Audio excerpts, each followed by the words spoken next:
Dwayne De Rosario will be joining us very shortly. Yes, Dwayne De Rosario of D.C United, fresh from coming off of Newtown, Connecticut with so many other players. And then right after Dwayne De Rosario, at about 7:20 or so, we're going to talk to Brad Knighton of the Vancouver Whitecaps, a goalie, a guy that had a tremendous season for the Vancouver Whitecaps.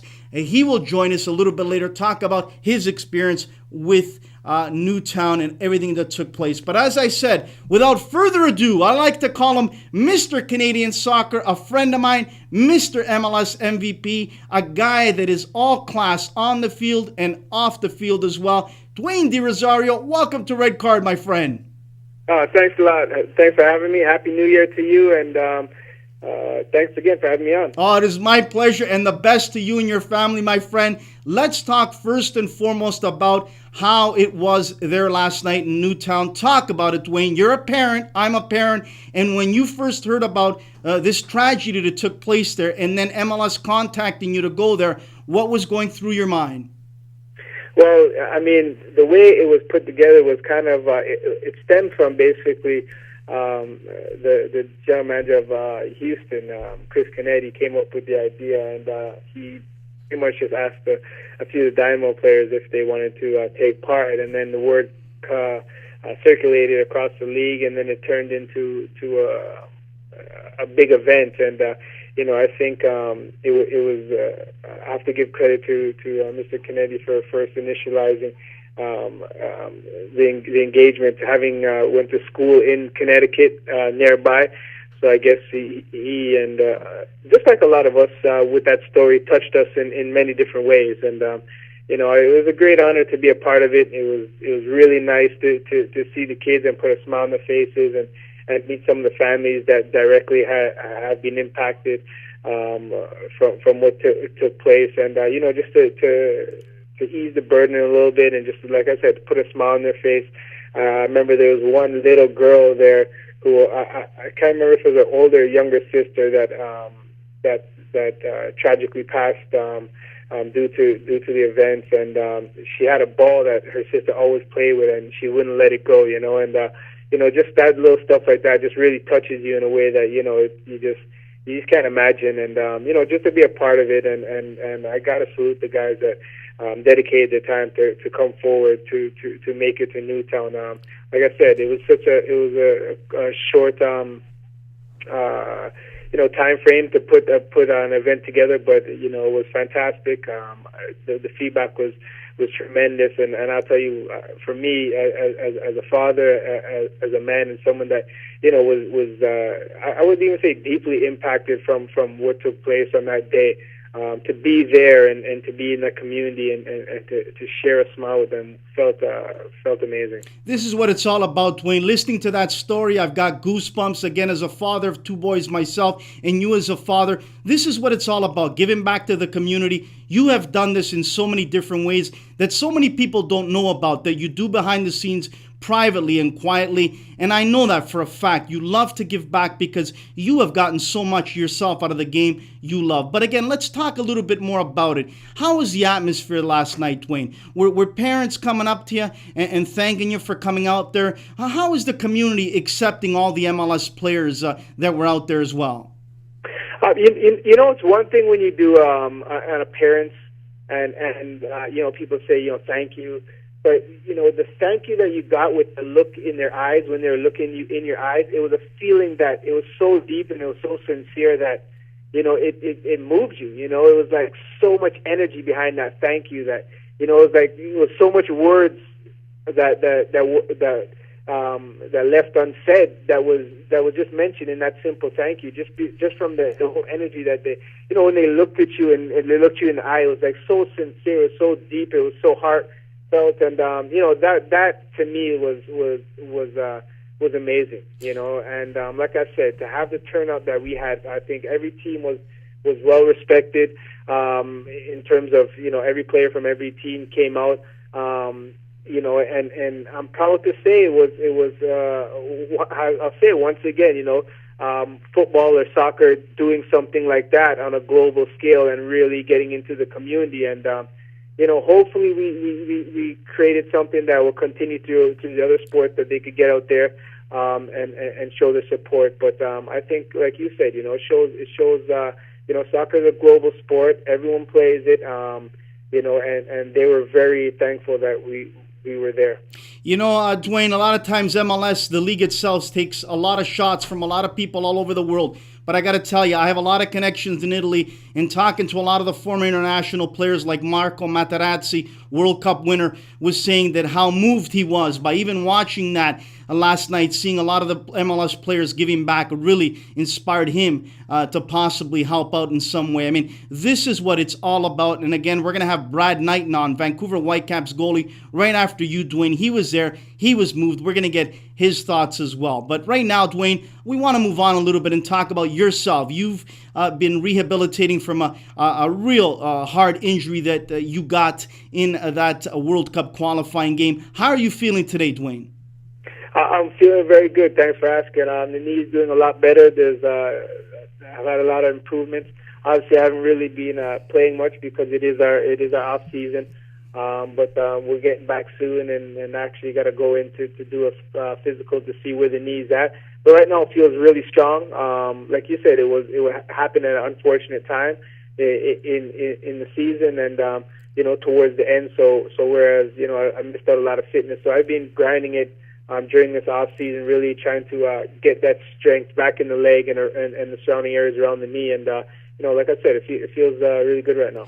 Dwayne, myself as a Canadian soccer fan and my two boys as proud Canadian soccer fans, still to this day, it hurts. It stings. Yourself, Dwayne, watching that game at home, what was going through your mind, saying to yourself, if I was only there to help out the boys, maybe things could have been different. What was going through your mind watching all that take place?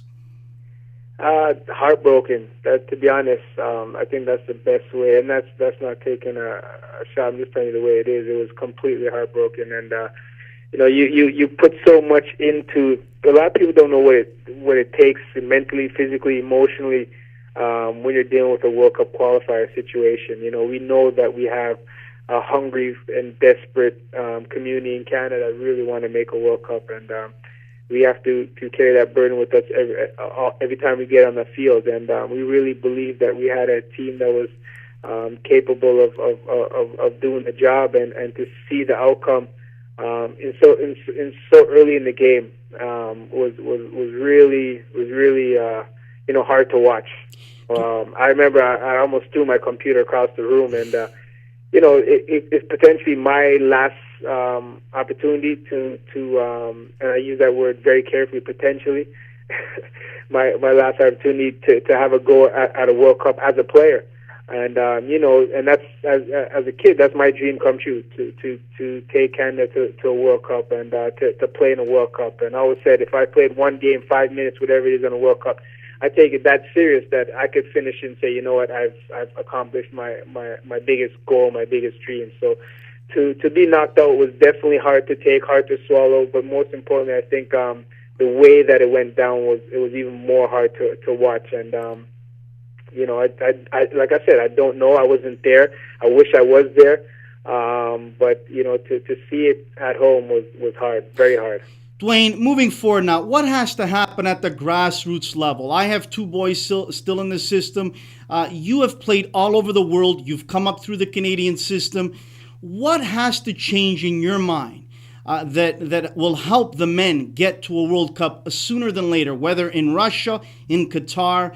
What has to change in your mind to help players like a Junior Hoylett, a De Guzman, a Fraser Aird? I can go on and on of other players that maybe we're not sure about representing Canada. What also has to change in that perspective to get players to want to play for Canada?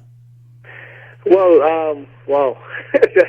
I could go on and on about that. I mean, you touched on a lot of subjects in that one question, but the focus definitely has to be on the youth more and more and more. I think the provinces have to come together and stand unified in terms of the individual progression of the youth, and I think the teams need to recognize that as well.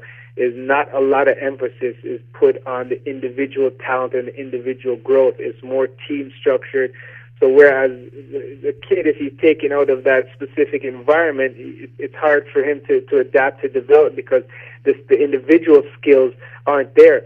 A lot of us, like you mentioned, the Hoylets, the Guzmans, myself, we left kind of at a very young age to seek our profession overseas. I think we're at a time now where that's not needed, especially with Montreal Impact, Toronto FC, Vancouver Whitecaps. I think Edmonton's still on board in the lower league. So I don't think that's really that necessary for us to lose such good quality talent at such a young age. So if we could create a structured system at a very young age where these kids can really develop and blossom, I think that would help tremendously. You look at Toronto C, for instance.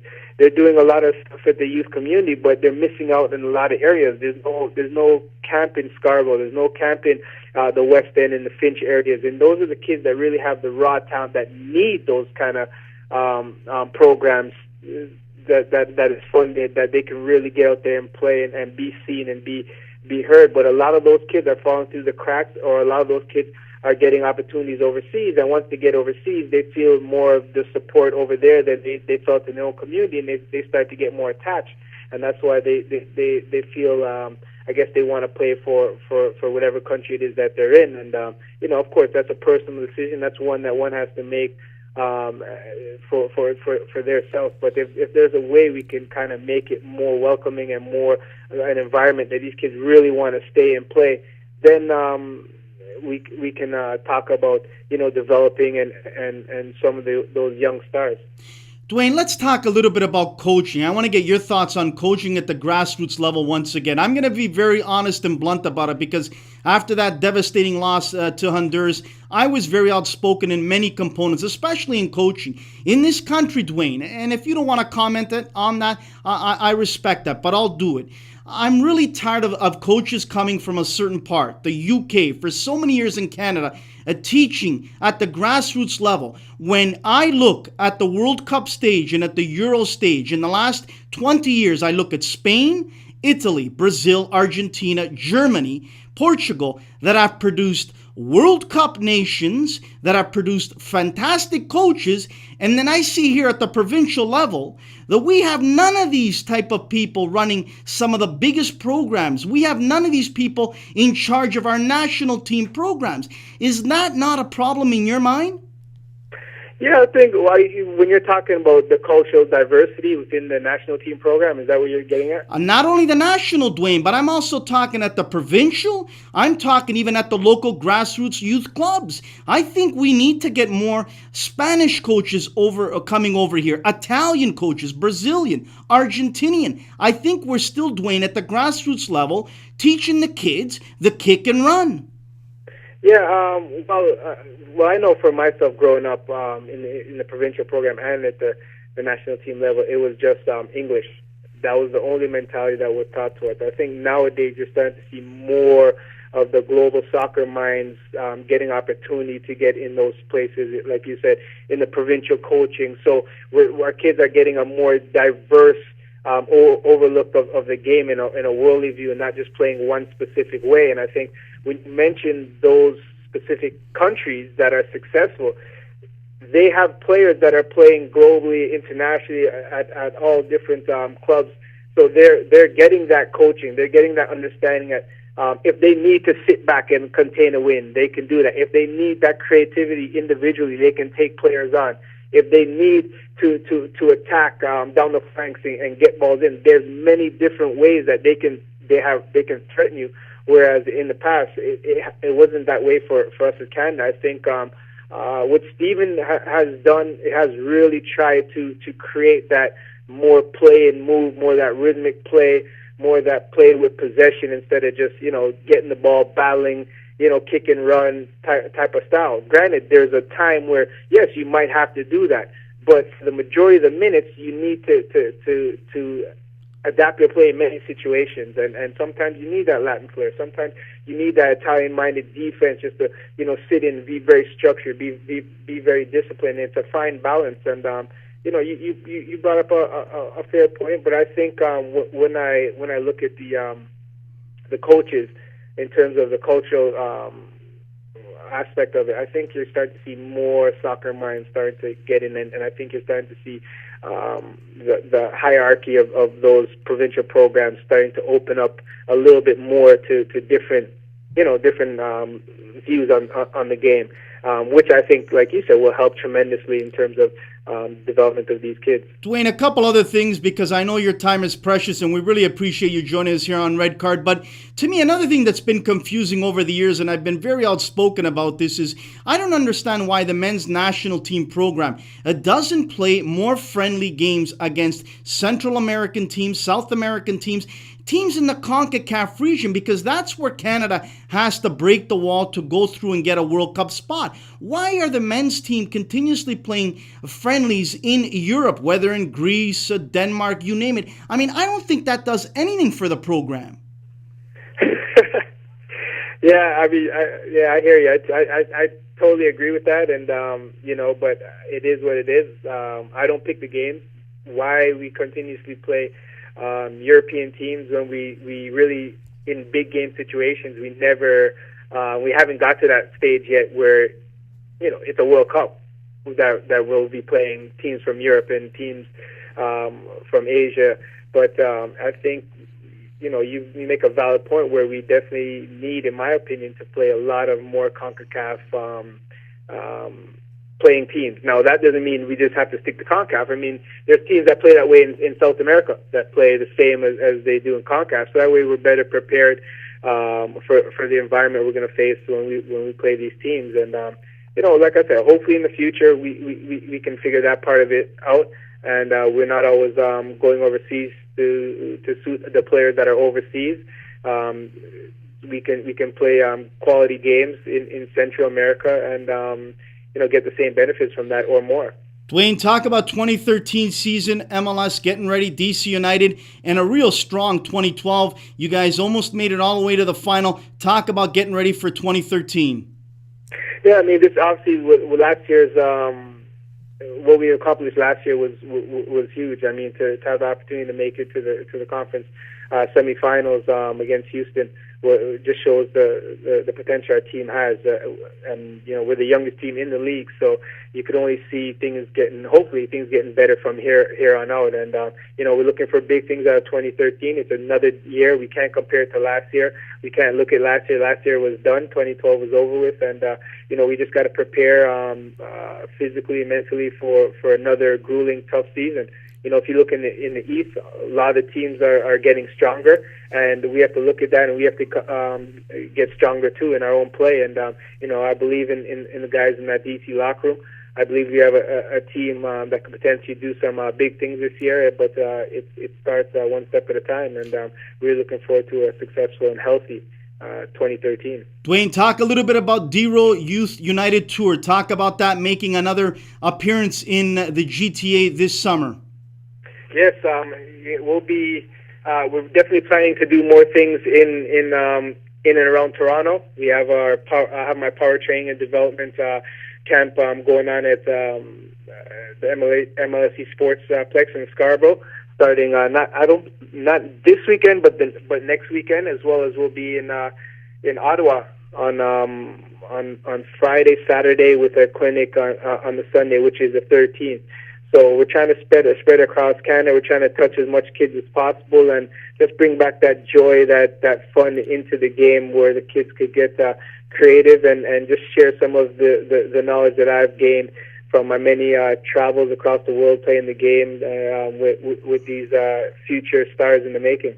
Dwayne, is there a website that people can look at where you guys are going to be at? Maybe they can bring their kids out. Where can they look at? Yes, well, I'm very big on the social media, so they can go to my Twitter, they can go to DeRoUnited.com, they can go to my Facebook, Dwayne De Rosario, they can go on my Instagram. So I'm very accessible nowadays. So, but the main hub will be DeRoUnited.com, and we're actually joining with a company with Greco in Ottawa. So us and them are looking forward to putting forward a great event come this this Sunday in Ottawa. I can't let you go without getting a quick thought from you about the circus act here in town once again with TFC. Again, changing coaches. I know you don't want to comment too much about that, but talk a little bit about Kevin Payne. You had some opportunity to be with him at DC United. What do you think he will bring here? And then the last question is simply this, Dwayne. If Kevin ever attempts to get a hold of DC to say, hey, we're interested in bringing D-Roll back, what would you say? I didn't know that was coming. In terms of Kevin Payne, I'll say he has a lot of experience with the league. He knows the league inside out. He's obviously, his track record is speaks for itself within the league. Obviously it's another big turnaround going on within the team. And so it's going to be another year of I think trial and error for them. And the fans have got to bear with it. And they brought in a guy, Ryan Nelson, who I've had opportunity to spend some time with when he was playing with Blackburn when I was over there. And he's a very good guy, he's a straight up guy, and hopefully he could bring that mentality to his coaching career. It is his first year. He's never coached before, so again, he's gonna have to go through the trial and error as any first coach will go through. And is Toronto in the position to deal with that right now? I don't know, but hopefully they can bear with it. I think they have some experience, like I said, in Kevin Payne, and it's for my future. I'm happy at DC right now, and just looking forward to helping this club get another championship here at DC. Dwayne De Rosario, you're a beautiful guy to watch on the field, but you're a great human being off the field. You give so much to the kids and to the community, and I consider you a friend, and I thank you for joining us here on Red Card. Best of luck in 2013 with DC United, and please do not give up your time with Team Canada, because a lot of fans are out there saying, one more, Dwayne, one more. We got to give it one more crack with you. Dwayne, thanks again, my friend. Thank you, and I always appreciate your support with Canadian soccer, myself, and again, have a great 2013. I'm sure I'll be talking to you soon. Take care, buddy. Absolutely. Class act, Dwayne De Rosario of DC United, and as I said...